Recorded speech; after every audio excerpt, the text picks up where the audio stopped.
The connections for recovering the hydrocarbon refrigerant from the system are identical to any other recovery process. We're going to connect to the high side and the low side through a standard 2-port gauge manifold to the hydrocarbon recovery machine and into the cylinder. The consideration we have to make with the recovery cylinder is the density difference that we've already discussed outside of this video. In our case here, this standard 10 kg recovery cylinder will take 4.5 kg of hydrocarbon refrigerant.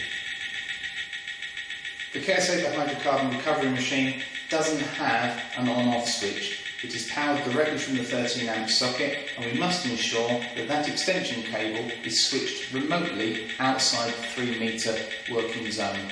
In our case here, the machine will be plugged in and you will switch it on and off from the wall socket, which is outside of a potentially flammable zone.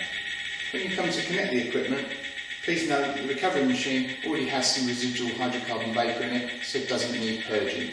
What you will need to purge is the gauge lines out to the connection to the recovery machine. It is perfectly safe to purge hydrocarbon refrigerant. You just need to bear in mind you are purging a potentially flammable refrigerant, so it needs to be into a well ventilated area away from any sources of ignition.